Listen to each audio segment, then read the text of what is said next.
اس کا یہ نتیجہ ہے کہ آج ہمارے جسم بھی غیر محفوظ اور ہماری جان، ہماری روح جو ہے، ہمارا ایمان جو ہے وہ بھی غیر محفوظ ہو گئے اور تباہ برباد ہو گئے ہم۔ دیکھیے، اگر رسول اللہ کے کہنے کے مطابق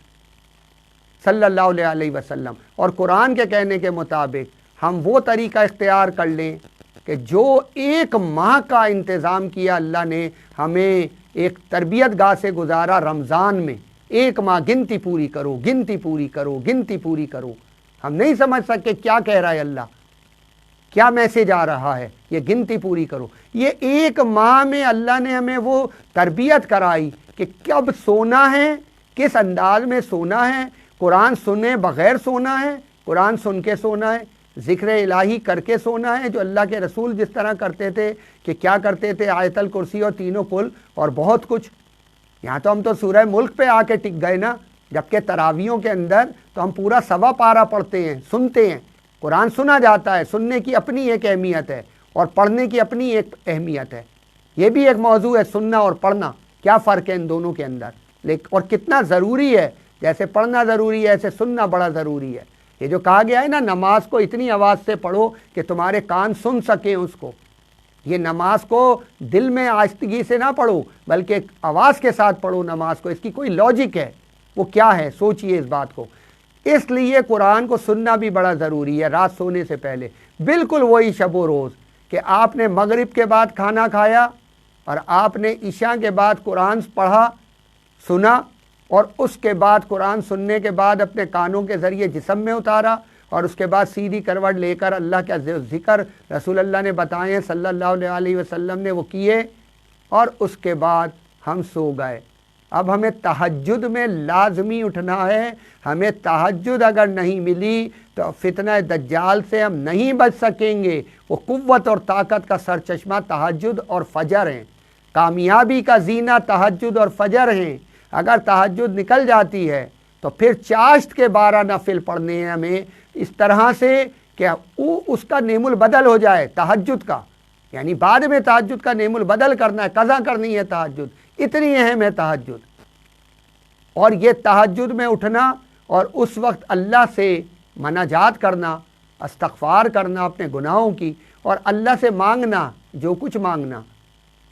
اور پھر وہاں اہتمام کر لینا سحری کا، سحر کا، سحر وہاں ہے، سحری وہاں ہے، اس کا انتظام کر لینا، اور فجر کی نماز کا انتظار کرنا۔ فجر کی نماز پڑھنے کے بعد پھر فجر کا قرآن اور ذکر، اور پھر اس کے بعد میں تھوڑی دیر کمر سیدھی کر لیں، تھوڑی دیر کمر سیدھی کر لیں۔ سو نہیں سکتے، سورج نکل آیا، قرآن کہتا ہے اب محنت مشقت کا وقت آ گیا، سورج نکل آیا، سونے کا کوئی سوال نہیں ہے، اس لیے کہ فوراً تو اشراق آ گئی، اشراق کو تو پڑھ لیا ہم نے، پھر اب سو گئے پڑھ کے نہیں، پھر اس کے بعد چاشت کا نمبر ہے، سو نہیں سکتے۔ ہاں آدھے گھنٹے کے لیے اگر ہم نے تھوڑا سا آرام کر لیا تو ایک علیحدہ بات ہے، لیکن سو نہیں سکتے لمبی تان کے۔ اور پھر اس کے بعد ہم نے چاشت پڑھنی ہے، اور چاشت کے بعد پھر تھوڑا وقت گزرے گا تو اوابین پڑھنی ہے ہمیں۔ ہم سو نہیں سکتے، یہ محنت مشقت کے لیے آیا، یہ جو سورج آیا ہے یہ محنت مشقت کے لیے آیا۔ چرند پرند جانور سب کے سب، پوری فضا ہوا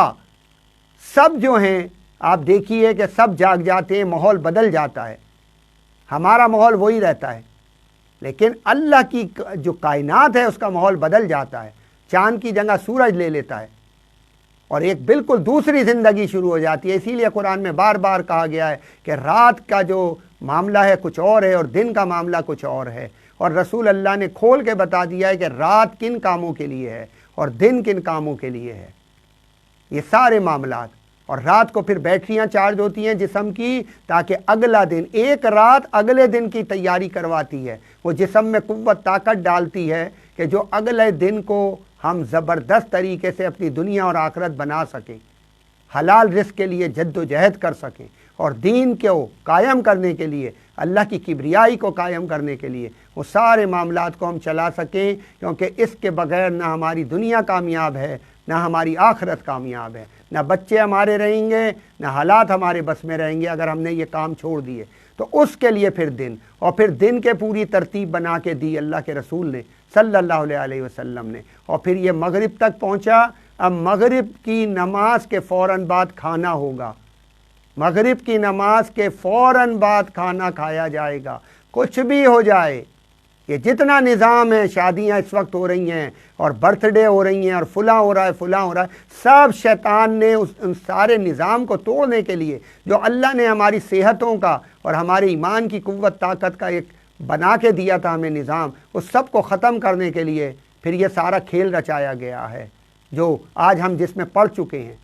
پکنک بھی ہوتی ہے تو رات کو ہوتی ہے، پارٹیاں بھی ہوتی ہیں تو رات کو ہوتی ہیں، ہر کچھ رات کو ہوتا ہے۔ اور رات کو آپ دیکھیں ایسا لگتا ہے ہمارے اندر زندگی دوڑ گئی، کیا بچہ اور بڑا۔ اور